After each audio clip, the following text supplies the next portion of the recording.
नागपुर में क्लास चल रहा था 25/9/66 का रात्रि क्लास। बात चल रही थी, मूल बात है पवित्रता की।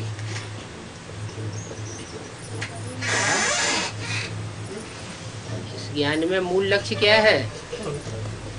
पवित्र रहने का, जिसके लिए ही सारा झगड़ा होता है। क्या घर गृहस्थ में अगर कोई झगड़ा होता है तो पवित्रता के लिए होता है।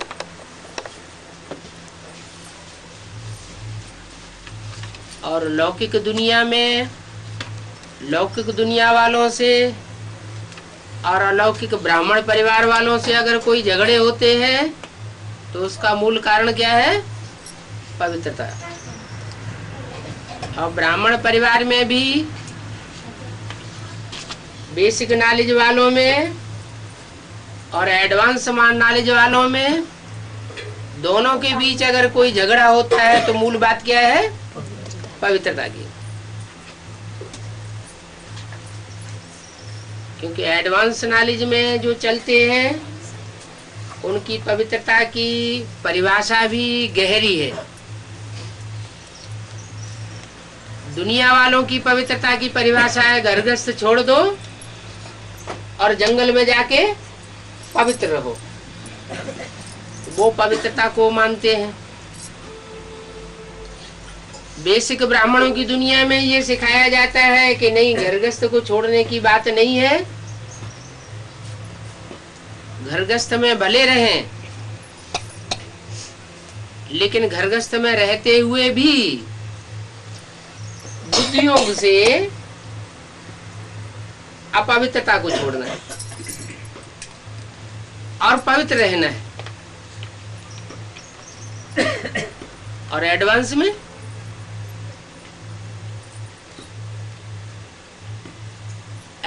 में तो और ही आगे की बात बताई जाती है। क्या कि घर गृहस्थ की कीचड़ में रहते हुए भी, कर्मेंद्रियों से कर्म करते हुए भी मन बुद्धि को उपराम रखना है। इन बातों को न समझ पाने के कारण झगड़े होते हैं। क्रोध के कारण कितने मरते हैं। क्रोध कब आता है? काम की आस पूरी नहीं होती है तो कामेशु क्रोधेशु हो जाते हैं। इसलिए बाप ने बहुत सहज बताया है कि याद करना है। किसको याद करना है?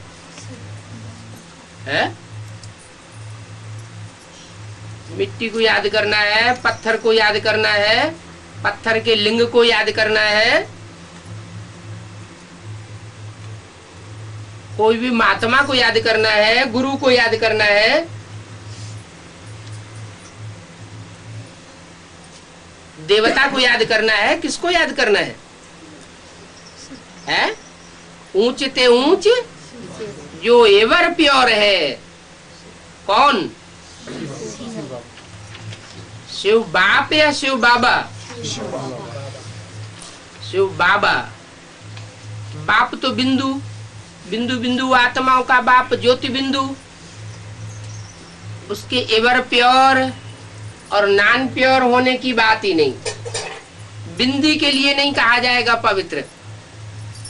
बिंदी जब शरीर में प्रवेश करे और शरीर में प्रवेश करके शरीरधारियों के संसर्ग संपर्क में आते हुए भी उस पर संग का रंग कोई भी न लगे तो उसको कहा जाता है एवर प्योर। उसकी यादगार क्या है? गांव गांव में, शहर शहर में, देश विदेश में शिवलिंग रखा हुआ है जलाधारी के साथ। वो यादगार ये साबित करती है कि एक शिव सुप्रीम सोल ही ऐसा एवर प्योर है और वो लक्ष्य देता है। क्या लक्ष्य देता है? कि दूरबाज खुशबाज होने की बात नहीं है। क्या बात है? भले साथ में रहो, लेकिन बुद्धि को कंट्रोल करो। बुद्धि का लगाव, बुद्धि का अटैचमेंट नहीं जाना चाहिए। ये है असली पवित्रता। तो बताया कि याद करना है। याद XYZ कोई को भी याद नहीं करना है। किसको याद करना है? जो ऊंच ते ऊंच पाटधारी है। क्या? ऊंच ते ऊंच और नीच ते नीच, ये परमधाम की बात है या इस दुनिया की बात है? इस दुनिया की बात है। इस दुनिया में रह करके जो कर्मेंद्रियों से ऊंच से ऊंच पार्ट बजा के दिखाए और एवर प्योर साबित होकर के दिखाए, वो है ऊंचित।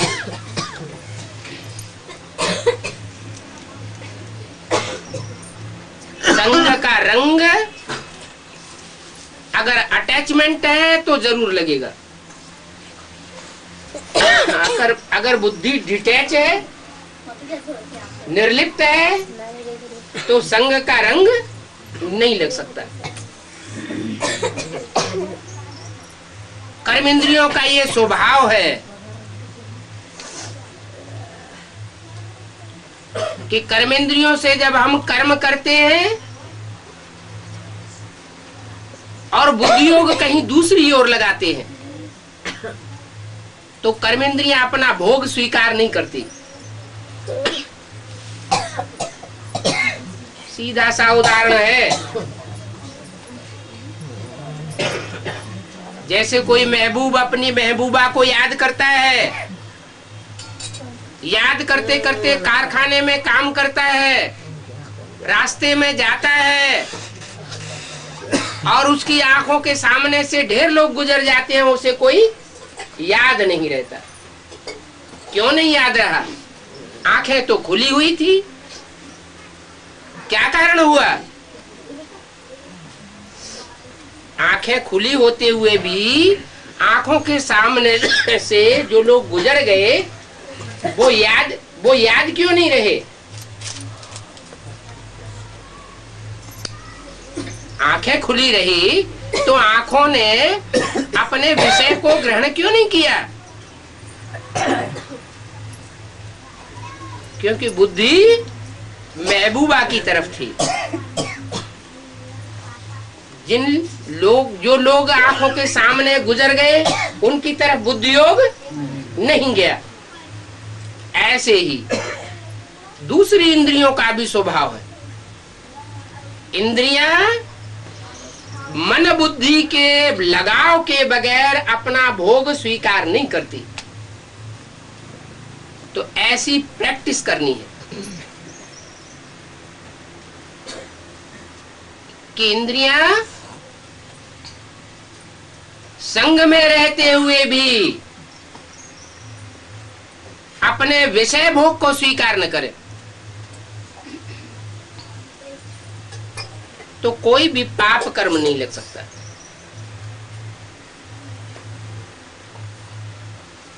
फिर इसके लिए हमको सैंबल किसको रखना है? किसी को फॉलो करना होता है तो एक सैंबल रखा जाता है। हमारा सैंबल है शिव बाबा। 2-3 रोज जैसे मनुष्य भूख हड़ताल करते हैं ना, तो इसमें भी याद करने का ऐसा सख्त पुरुषार्थ करना चाहिए। क्या? कि हमें किसी की याद ना आए।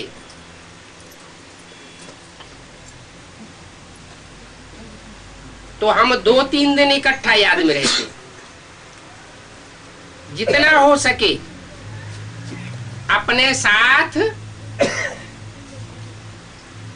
एक की याद करने की प्रतिज्ञा करनी चाहिए कि हम एक के अलावा और कोई दूसरे को याद नहीं करेंगे। याद से अपना जमा तो कर ले वे। कैसी याद से? कैसी याद? विविचारी या अविविचारी? अब विविचारी याद से जमा होगा। खंडित याद होती रहेगी, दूसरों के बीच में याद आती रहेगी, तो घाटा होता जाएगा। सबसे अच्छी बात यह है, चलते फिरते भोजन पर याद की टेव डाल लेनी है। क्या? बैठकर याद करना वो बड़ी बात नहीं। बड़ी बात क्या है? कर्म करते हुए भी, जैसे चलते हैं,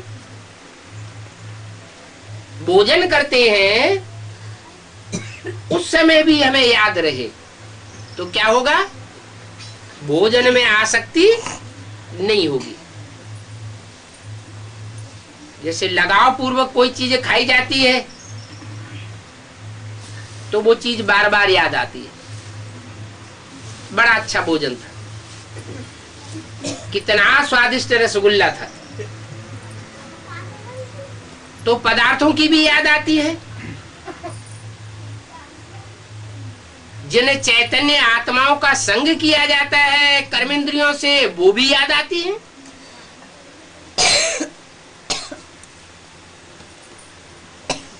तो वो विविचारी याद है। ऊंचे ते ऊंचे एक को ही याद करना है, तब अंतमते सो गति होगी। तो ऊंची ते ऊंच पद मिलेगा। अभी सबका अंतिम समय है,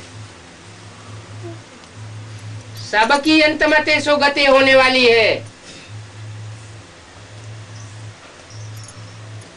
टाइम बहुत नजदीक आ चुका है।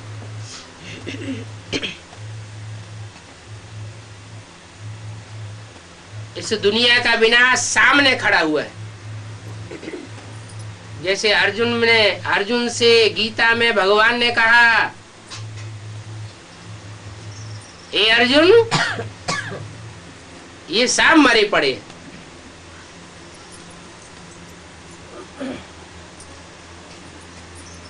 तो क्या उस समय जब शरीर छोड़ना होगा, देह का ममत्व छोड़ना होगा, विनाश के टाइम पर क्या बैठ के याद करने का मौका मिलेगा? कोई जरूरी है कि चैन से वहां बैठ सकेंगे? चारों तरफ हाहाकार होगा, भागदौड़ मचेगी, तो उस समय बैठ के याद करने का मौका मिलेगा क्या? नहीं मिलेगा। तो क्या प्रैक्टिस करनी चाहिए? कर्म करते, चलते फिरते, भोजन करते भी याद में रहना है, लेकिन एक की याद में रहना है। याद की यात्रा से तुमको फायदे बहुत है। क्या क्या फायदा होगा? एक तो अव्यभिचारी याद की प्रैक्टिस पड़ेगी, दूसरा जितना जितना हम याद करेंगे उतना वायुमंडल शुद्ध होगा। याद के टाइम में हमारी आंखों से जो वाइब्रेशन निकलता है, जिन जिन आत्माओं पर, वस्तुओं पर वो वाइब्रेशन पड़ेगा, वो पदार्थ भी, वो आत्माएं भी पवित्र होती जाएंगी। जितना जितना हम अव्यभिचारी याद में रहेंगे, हमारे पाप कर्म भस्म होते जाएंगे, और जितने जितने हमारे पाप कर्म भस्म होंगे, उतना हम धर्मराज की सजाओं से बचेंगे।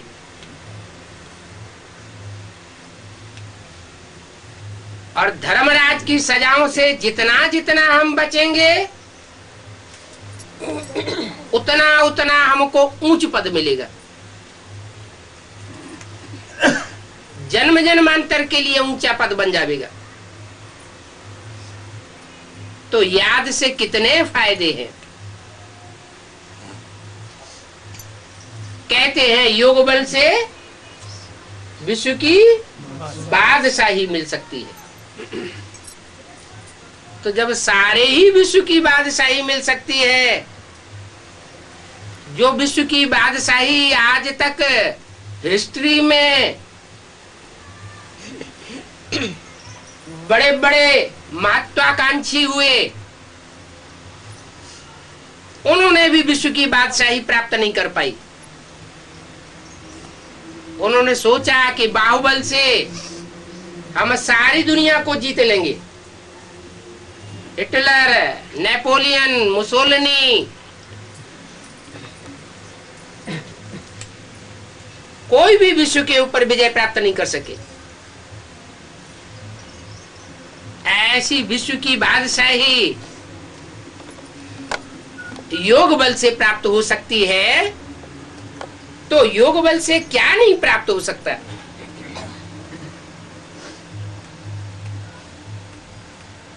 ये याद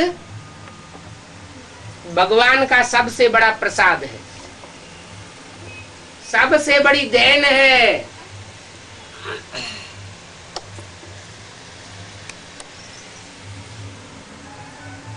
जो इच्छा करे हो मन माई, हरि प्रसाद कछु दुर्लभ नहीं। कोई भी इच्छा करो, याद के बल से वो इच्छा पूर्ण हो सकती है। याद में इतनी ताकत बताई, उस गीता में भी जो मनुष्यों की लिखी हुई है उसमें भी बताया कि संपूर्ण 100% याद में रहने वाला सारी दुनिया का संहार कर दे, सारी दुनिया की हत्या कर दे, तो भी उसके ऊपर कोई पाप नहीं लगेगा। और इससे ज्यादा क्या हो सकता है। तो याद का प्रताप बहुत कुछ कर सकता है। निगेटिव भी कर सकता है, पॉजिटिव भी कर सकता है।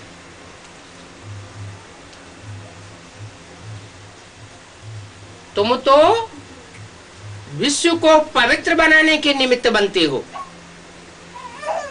क्या विश्व में जो विश्व धर्मों की, हर धर्म की जो आत्माएं हैं, उन 500-700 करोड़ मनुष्य आत्माओं को याद के बल से पवित्र बनाते हो। सिर्फ आत्माओं को ही नहीं, मनुष्य आत्माओं को ही नहीं, मनुष्य के आधार पर चलने वाले जो कीट, पशु, पक्षी, पतंगे हैं, वो भी पवित्र हो जाते हैं। मनुष्य सुधरता है तो सब प्राणी मात्र सुधर जाते हैं, और मनुष्य बिगड़ता है तो सारे ही प्राणी बिगड़ जाते हैं। उदाहरण के तौर पर जंगल में जो प्राणी रहते हैं वो ज्यादा बीमार पड़ते हैं, या मनुष्य के संसर्ग संपर्क में जो प्राणी रहते हैं वो ज्यादा बीमार पड़ते हैं। कौन से पशु पक्षी ज्यादा बीमार पड़ते हैं? है? जो मनुष्य के संसर्ग संपर्क में रहते हैं वो ज्यादा बीमार पड़ते हैं। क्यों? क्योंकि मनुष्य ज्यादा विकारी हो गया है। वो विकारी वाइब्रेशन जानवरों को भी कन्वर्ट कर देते हैं, उनके वाइब्रेशन भी कन्वर्ट होते हैं। जो जितना ज्यादा विकारी बनता जाएगा उतना ज्यादा बीमार, धीमार, दुखी, रोगी, परेशान होता जाएगा।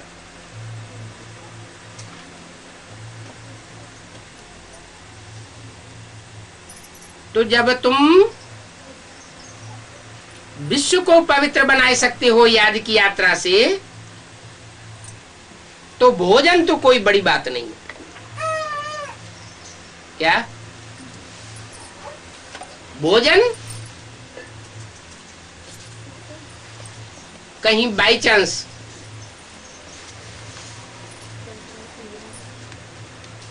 रिश्तेदारी में हम सेवा करने के लिए गए और वो रिश्तेदार नाराज हो जाते हैं कि तुम हमारे घर का भोजन क्यों नहीं खाते, हम क्या भंगी हैं? तो ऐसी याद की तीखी यात्रा में रह करके भोजन करेंगे तो वो भोजन विपरीत असर नहीं डालेगा। भोजन को पवित्र बनाना भी कोई बड़ी बात नहीं है। जब भोजन बनाते हो तो बाप की याद में रह करके भोजन बनाते हो तो वो पवित्र बनता है। अगर व्यभिचारी याद में रह करके तुम भोजन बनाते हो तो भोजन भी क्या हो जाएगा? अपवित्र हो जाएगा, भले तुम अपने हाथ से बनाते हो। तो भोजन को परिवर्तन करना, पवित्र बनाना, ये कोई बड़ी बात नहीं है। बाप को याद करके दृष्टि दी, बस याद में भोजन खाओ। मिलिट्री के लोग होते हैं, उनको तो कैंटीन में खाना पड़ता है, उनको कंपल्सन है कि वो अपने हाथ से भोजन बनाकर नहीं खा सकते। युद्ध के मैदान में जाएंगे तो उन्हें बना बनाया भोजन लेना ही पड़ेगा। तो क्या वो अपवित्र बनते रहेंगे? वो ज्ञान योग में नहीं चल सकते, ईश्वरीय राजयोग नहीं सीख सकते। सीख सकते हैं। उसका तरीका यह है कि याद में रह करके भोजन करें, याद में रह करके लड़ाई लड़े, युद्ध करें।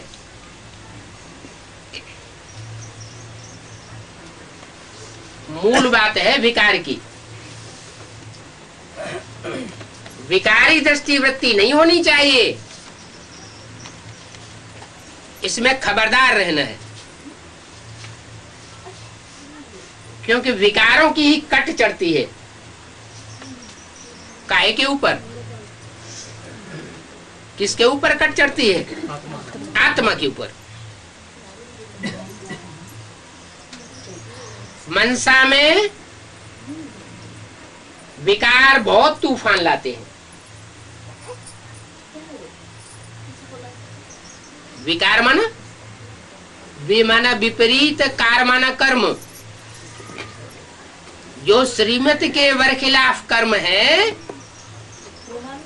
वो बहुत तूफान लाते हैं।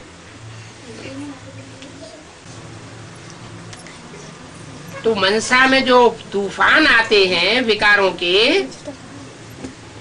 इन पर ही बहुत मेहनत करनी है। बाकी बाप बच्चों को कोई तकलीफ थोड़े ही देंगे। सीढ़ी पर समझाना बहुत अच्छा है। क्यों?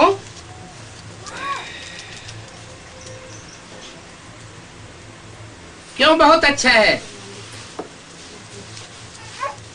हैं?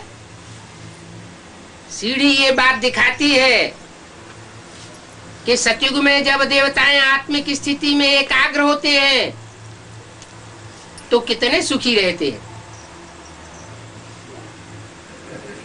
16 कला संपूर्ण आत्मा होती है एकाग्रता में।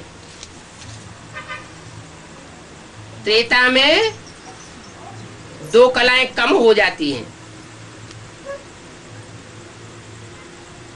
जो श्रेष्ठ इंद्रियों की याद थी सतयुग में, मुख के प्यार की पैदाइश थी, वो त्रेता में आते आते देहभान थोड़ा नीचे उतर जाता है।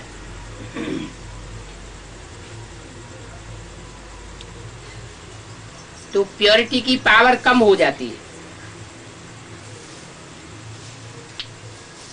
द्वापर युग में वो जो देवताएं सतयुग त्रेता में थे, श्रेष्ठ इंद्रियों से आचरण करते थे, उनका बुद्धियोग भ्रष्ट इंद्रियों में पहुंच जाता है। और जब भ्रष्ट इंद्रियों में बुद्धियोग जाता है तो तेजी से पतन होता है, विविचारी वासना बढ़ती है। और कलयुग में जाकर अनेक मतांतरों का सृजन होता है।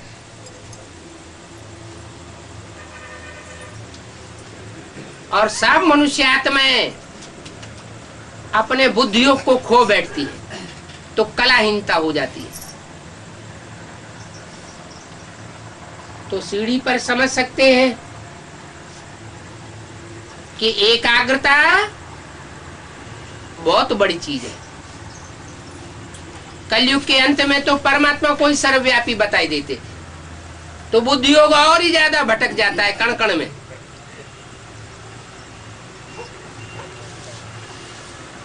कण कण में बुद्धियोग भटकेगा। हर मनुष्य आत्मा से वो हम बन करके बैठेगी, आत्मा सो परमात्मा हो जाएगी। तो बुद्धियोग का हाल क्या होगा? एकाग्रता घटेगी या बढ़ेगी? घटेगी।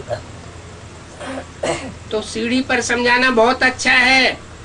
रचयिता और रचना की नॉलेज जो ऋषि मुनि भी नहीं जानते थे, वो सीढ़ी पर तुम रचयिता और रचना की नॉलेज समझाते हो। रचयिता है राम बाप और रचना है कृष्ण बच्चा। दोनों ही आत्माएं 84 जन्म लेती हैं, पूरे 84 का चक्र लगाती हैं। ये राज को प्राचीन ऋषि मुनि नहीं जानते थे। ब्राह्मणों की दुनिया में भी जो पुराने पुराने ऋषि मुनि हैं, दीदी दादी दादाएं हैं, वो भी नहीं जानते हैं कि सृष्टि में प्रैक्टिकल में रचयिता कौन है। रचयिता होगा, क्रिएटर होगा, तो साकार में होगा या निराकार में होगा? साकार में होगा। और उसकी जो फर्स्ट क्लास क्रिएशन होगी, फर्स्ट क्लास रचयिता की फर्स्ट क्लास क्रिएशन, वो भी साकार में होनी चाहिए।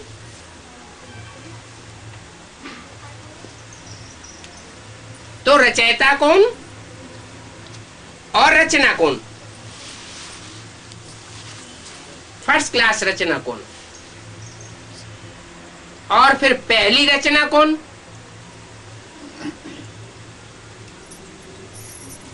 ये ज्ञान होना चाहिए। शिव परमात्मा जब इस सृष्टि पर आता है तो पहली रचना कौन सी रचता है? माता। माता में प्रवेश करके ज्ञान को सुनने और सुनाने का फाउंडेशन डालता है। तो वह है प्रकृति माता, गीता माता, बहुत पावरफुल है। जब वो विकराल रूप धारण करती है तो महाकाली बन करके सब असुरों का संहार कर देती है।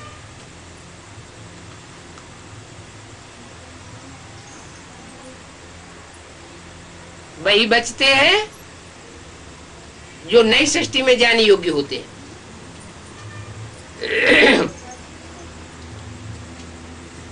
तो सीढ़ी की चित्र में रचना और रचयिता की नॉलेज है।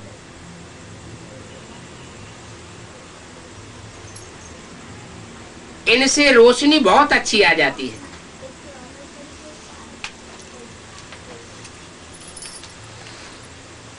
6 बाई 8 फुट के फोल्डिंग चित्र बनाने चाहिए।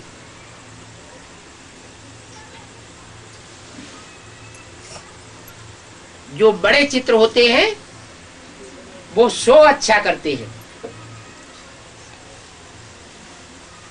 नहीं तो अंधे की औलाद अंधों को दिखाई नहीं देता है।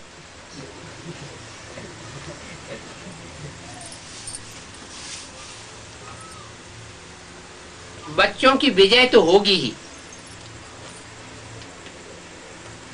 निश्चय बुद्धि विजयते। कौन से बच्चे जीतेंगे? जो निश्चय बुद्धि होंगे। प्रदर्शनी में जो भी सुनते हैं तो स्वर्ग में तो आ जाएंगे,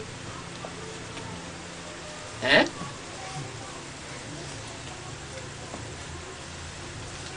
सुनने मात्र से ही स्वर्ग में आ जाएंगे। तो बेसिक नॉलेज में जड़ चित्रों की प्रदर्शनी तो बहुत हुई। तो जिन्होंने भी प्रदर्शनी सुनी वो सब 84 जन्म लेने वाले देवता बन जाएंगे क्या? स्वर्ग में आ जाएंगे? नहीं आएंगे, समझने वाले आएंगे। समझने वाले चित्रों को समझ जब आते हैं तो समझने के लिए तो आते हैं, हैं? वो जो जड़ चित्र बनते हैं प्रदर्शनी के बेसिक नॉलेज में समझाने के लिए, तो जो भी आते हैं वो समझने के लिए तो आते हैं। तो जितने भी समझने के लिए आते हैं वो सारे 84 जन्म लेने वाले देवता बन जाएंगे, स्वर्ग में आ जाएंगे। जो समझेंगे वही आएंगे, जो नहीं समझेंगे वो नहीं आएंगे। अरे जड़ चित्रों को क्या समझना है? चैतन्य चित्र को समझना है। चैतन्य चित्र बनाने हैं और चैतन्य चित्रों पर समझानी देनी। सबसे पहला चित्र बनता है त्रिमूर्ति का। क्या जड़ चित्रों में भी सबसे पहला चित्र कौन सा बना? त्रिमूर्ति। और चैतन्य चित्रों में भी पहले चित्र बनता है त्रिमूर्ति का। 3 सीट्स फिक्स होंगी कि हो गई है?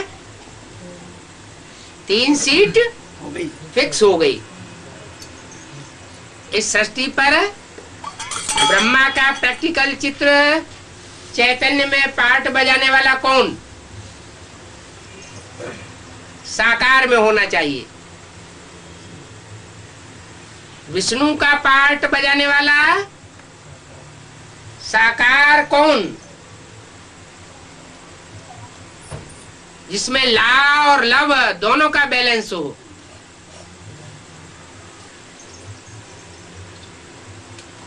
और ला फुल पार्ट बजाने वाला कौन?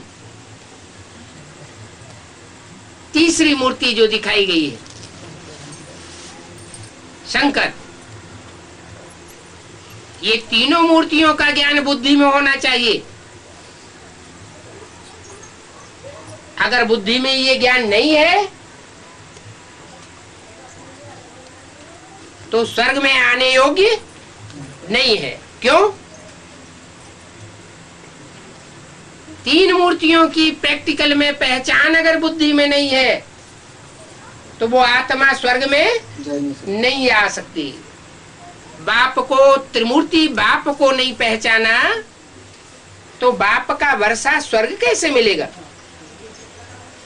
इस जन्म में जीते जी नहीं मिल सकता।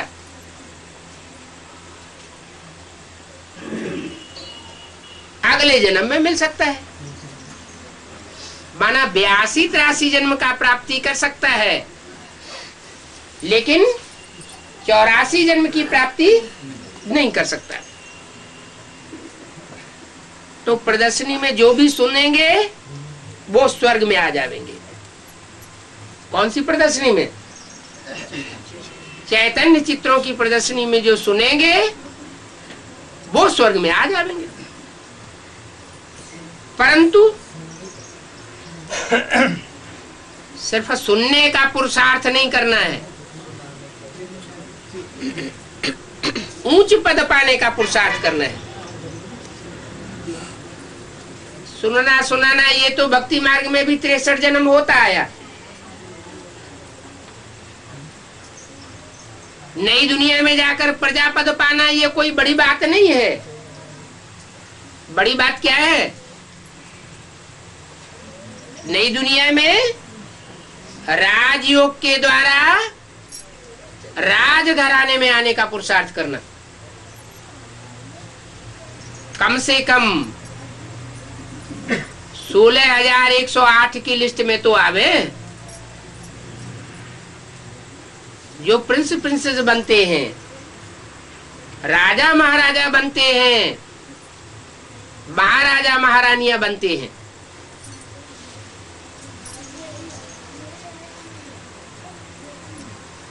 तो पद पाने का पुरुषार्थ करना चाहिए। 16,000 का भी लास्ट पद पाने का पुरुषार्थ नहीं करना है। क्या करना है? कम से कम 1,000 जो ब्रह्मा की सहयोगी आत्माएं गाई हुई हैं, जो कहते हैं श्री श्री 1008 सच्चिदानंद स्वामी जी महाराज, वो तो टाइटल धराए लेते हैं। असली टाइटल तो बाप का है। ब्रह्मा बाप जिसकी 1000 भुजाएं सहयोगी बनती हैं, उन सहयोगी भुजाओं में तो नंबर आवे। पुरुषार्थ तो करना चाहिए 108 में आने का। और भी ऊंची महत्वाकांक्षा हो तो 8 में आने का पुरुषार्थ करना।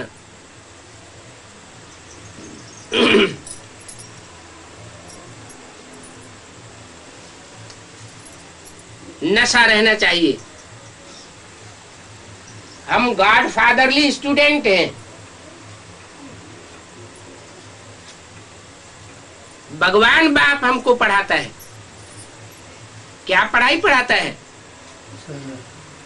राजयोग की पढ़ाई पढ़ाता है। सहज ज्ञान और सहज योग की पढ़ाई से हम जन्म जन्मांतर का उच्च पद पा सकते हैं। जैसे बाप ज्ञान सागर है, तुम भी ज्ञान सागर बनते हो।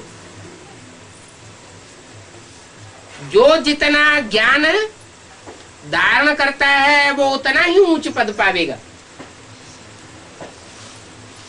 क्या? यहाँ उम्र के हिसाब से गिनती नहीं होती छोटे बड़े की, या ज्ञान में कोई बहुत पुराना आया हुआ है, कोई नया नया अभी अभी आया हुआ है, तो उस बात से छोटे बड़े की गिनती नहीं होती। किस बात से गिनती होती है? जो ज्ञान में बड़ा वो बड़ा ठहरा, उच्च पद पाने योग्य।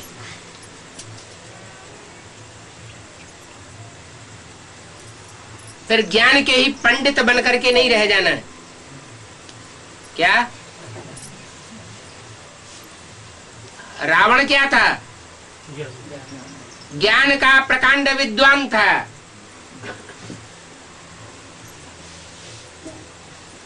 पावरफुल आत्मा थी,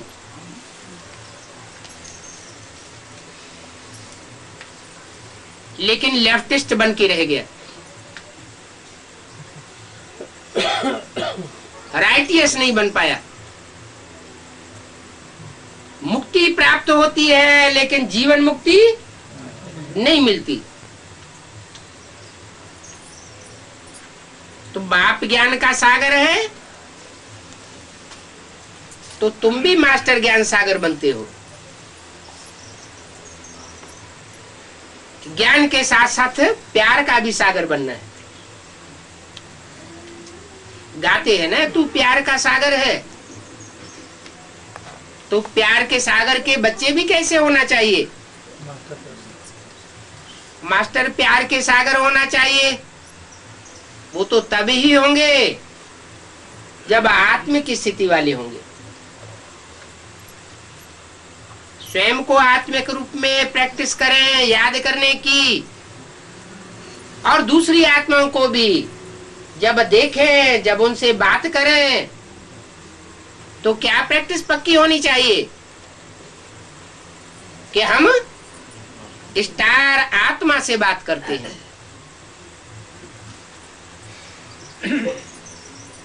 तो ज्ञानी भी बनना है, प्यारा भी बनना है और पवित्र रहना है। काम कटारी चलाना ये बड़ी भारी हिंसा है, डबल हिंसा है। तुम तो डबल अहिंसक बन रहे हो।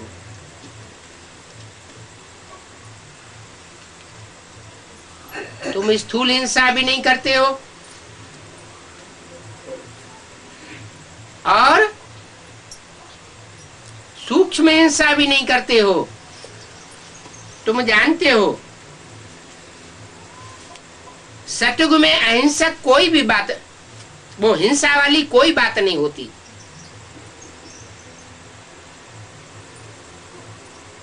वहां सब अहिंसक होते हैं। दृष्टि से भी हिंसा नहीं करते, बारे व्यभिचारी नहीं बनते। राधा की दृष्टि कृष्ण में डूबेगी, कृष्ण की दृष्टि राधा में डूबेगी, वहां व्यभिचार होता ही नहीं। तो वाइब्रेशन का टकराव भी होता नहीं। आंखें लाल पीली होती नहीं, दृष्टि में भी क्रोध नहीं आता। बाप ने समझाया है ये महाभारी महाभारत लड़ाई तो नामी ग्रामी है। कैसी लड़ाई? महाभारी। इतना खूनखार युद्ध और किसी लड़ाई में 2500 वर्ष में नहीं हुआ। पहले ब्राह्मणों की दुनिया में सूक्ष्म रूप से महाभारी महाभारत संकल्पों का युद्ध होता है, वाचा का युद्ध होता है, और जब वो युद्ध पूरा होता है तो बाहर की दुनिया में खूनी क्रांति होती है। एक होता है संकल्पों का खून और एक होता है स्थूल खून। नसें नाड़ियों में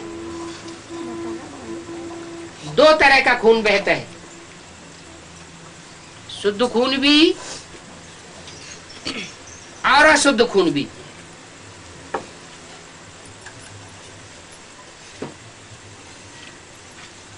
तो दो सेनाएं हैं,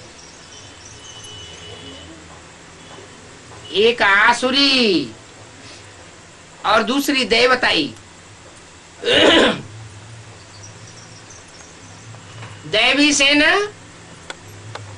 श्रेष्ठ संकल्प धारण करती है, श्रेष्ठ संकल्पों का खून बहाती है, कोई की ग्लानि नहीं कर सकती। ज्ञान की बातें सुनना और ज्ञान की बातें सुनाना, ज्ञान का मनन चिंतन करना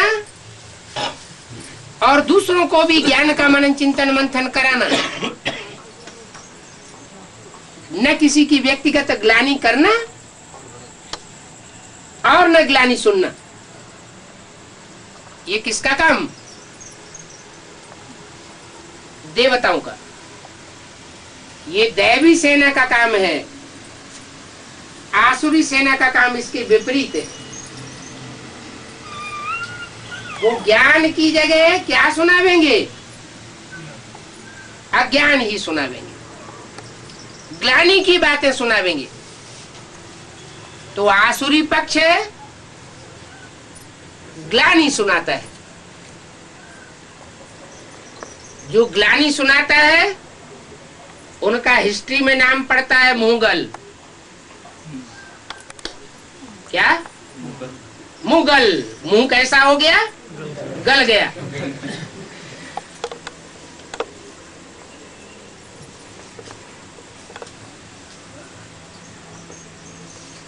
तो ये लड़ाई सामने खड़ी है। क्या? एक सेना ग्लानि का ही इंजेक्शन लगाती रहती है और दूसरी सेना बाप से जो मिला हुआ ज्ञान है उसे ज्ञान का इंजेक्शन लगाती है।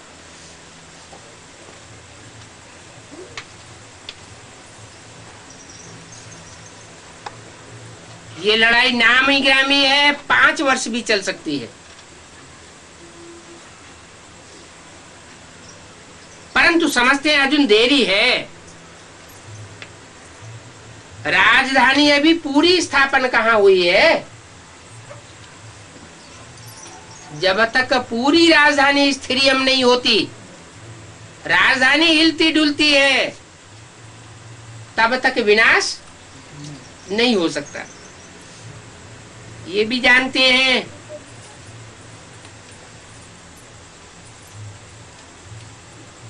सब देश एटॉमिक बम्स बनाए रहे हैं। क्या? भारत में भी एटॉमिक बम्स बनाने का प्रयास कर रहे हैं। पाकिस्तान जैसे छोटे छोटे देश भी एटॉमिक बम्स बनाए रहे हैं। बड़े बड़े देशों की तो बात छोड़ो।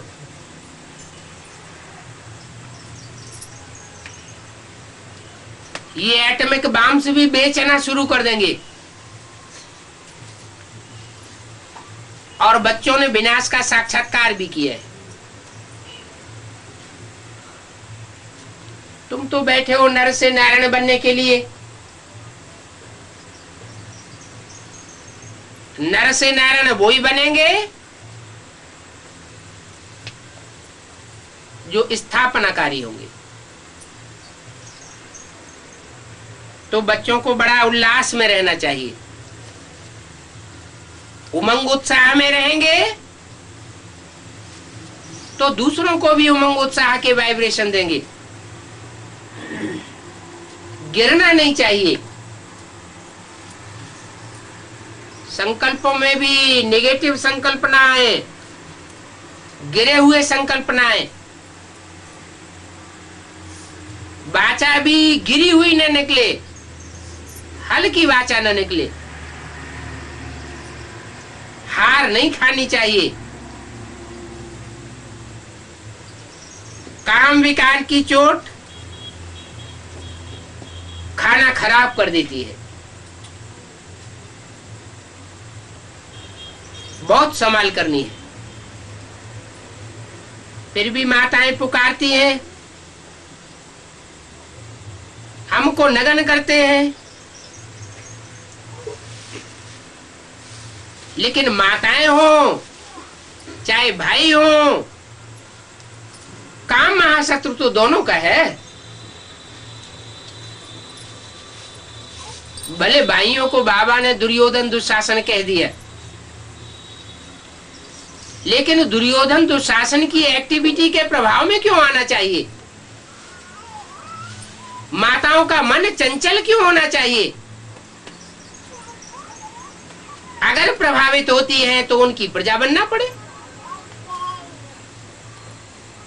वाचा से प्रभावित होती है, उनके वाइब्रेशन से प्रभावित होती है, विकारी दृष्टि से प्रभावित होती है, या कर्मेंद्रियों से प्रभावित होती है,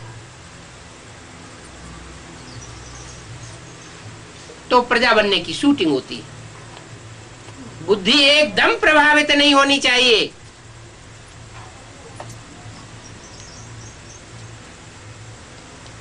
तन जैसे मुर्दा बन जाए, बुद्धि बाप की याद में ऊपर उड़ जाए, कोई पाप नहीं लगेगा। तो काम महाशत्रु दोनों का है। माताओं का भी काम महाशत्रु है अगर आकर्षण में आ जाती हैं।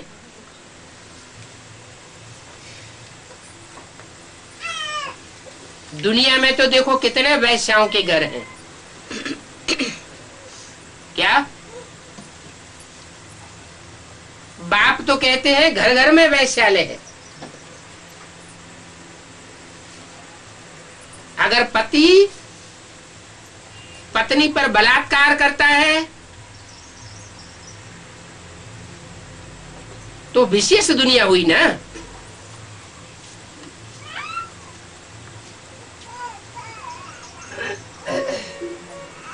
माताएं मन बुद्धि से एक बाप की बन चुकी।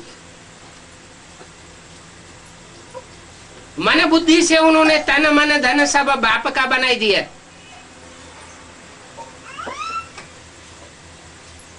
भले प्रैक्टिकल में बंधन में है। फिर अगर मन चलायमान हो जाता है, दृष्टि चलायमान हो जाती है, इंद्रियां विचलित हो जाती है, एक बार अंजाम करने के बाद तो वैश्या की शूटिंग होती है या सदवा की शूटिंग होती है।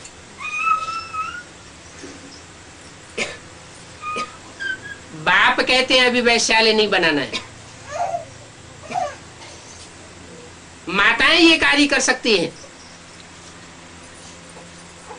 माताओं को सबको सूपनखा पूतना का टाइटल नहीं मिला हुआ है। पुरुषों को तो सबको टाइटल मिल गया।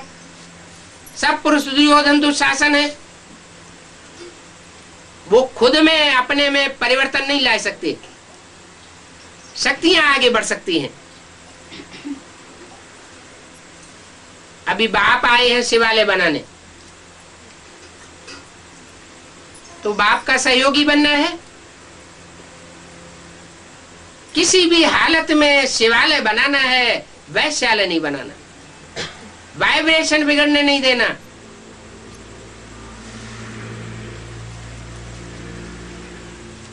अभी गवर्नमेंट पीछे हट रही है, क्योंकि तुम समझते हो ये तो रावण राज्य है। रावण राज्य में वैश्यालय घटेगा या बढ़ेगा? पढ़ाई ऐसी पढ़ाई जा रही है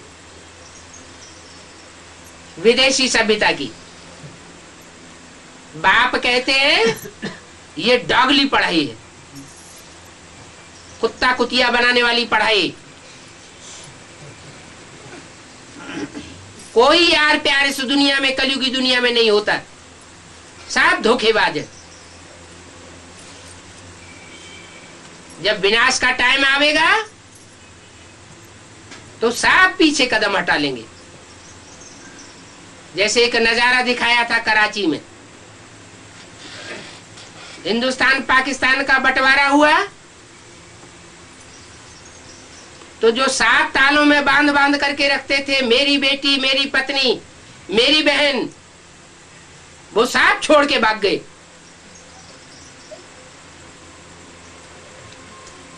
मेरा मेरा सब खलास हो गया। एक का ही आसरा रह गया। एक शिव बाबा, दूसरा न कोई। तो वैश्यालय है रावण की स्थापना, मेरी स्थापना है शिवालय। बच्चों को बहुत खुशी होनी चाहिए कि हम शिवालय में जाने वाले हैं।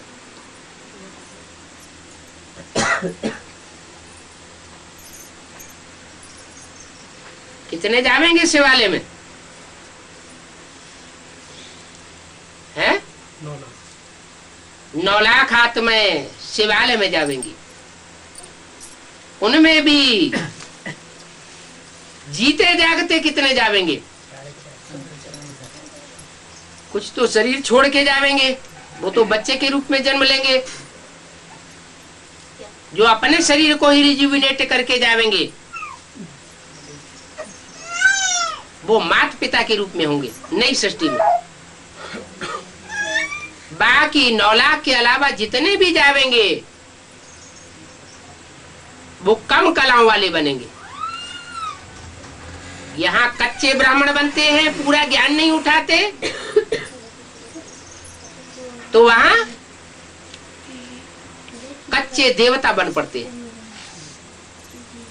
15.16 कला संपूर्ण देवता बनेंगे, उससे भी नीचे बनेंगे। 83 जन्म लेने वाले बनेंगे, उससे भी कम जन्म मिलेंगे। और उसका अंजाम क्या होगा?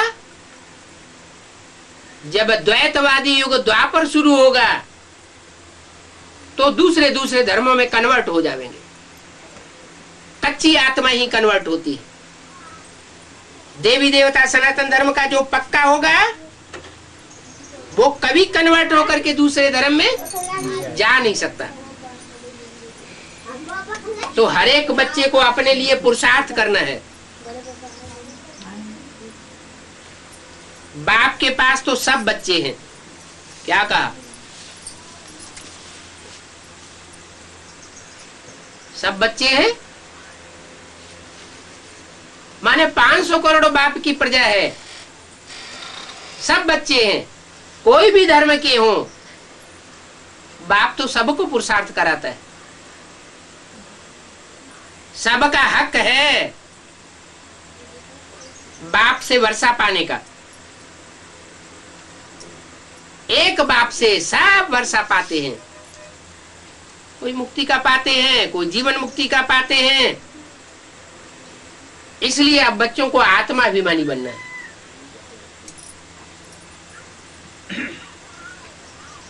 शरीर का भान छोड़ देना है। क्या?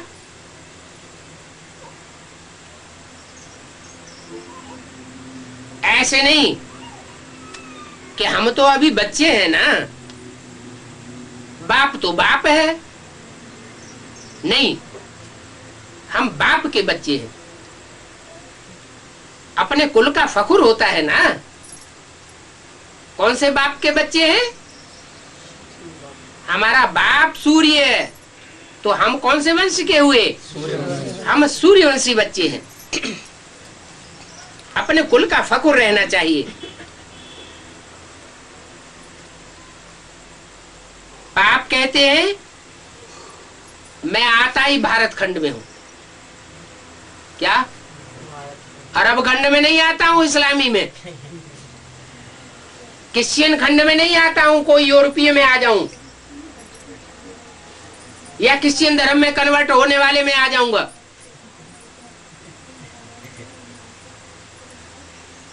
या चीनी जापानी में आ जाऊंगा, मलेशियन में आ जाऊंगा, बौद्धी में आ जाऊं। मैं किस में आता हूं? बौद्धी धर्म खंड वाले में भी नहीं आता हूं, क्रिश्चियंस में भी नहीं आता हूं, और इस्लामी या मुसलमान में भी नहीं आता हूं। किस में आता हूं? भारतवासी में आता हूं, भारत में आता हूं।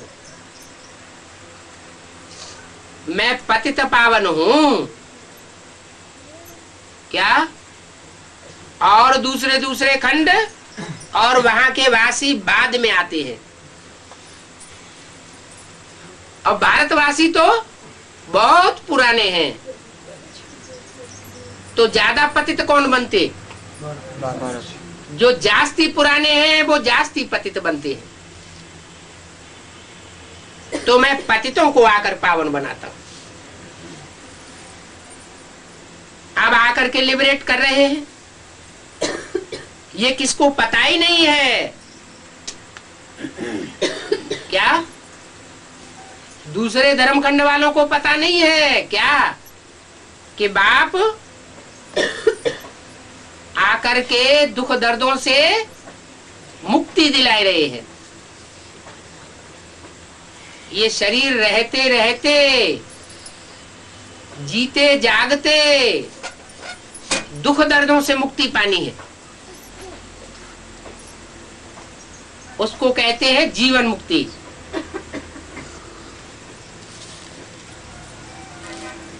आगे चल कर के पता लगेगा।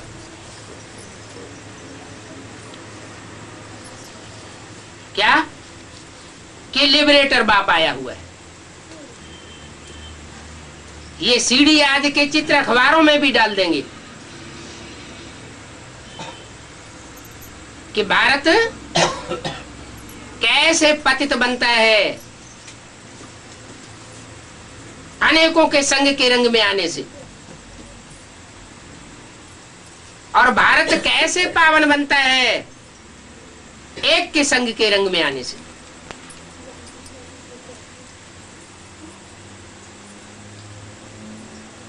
ओम शांति।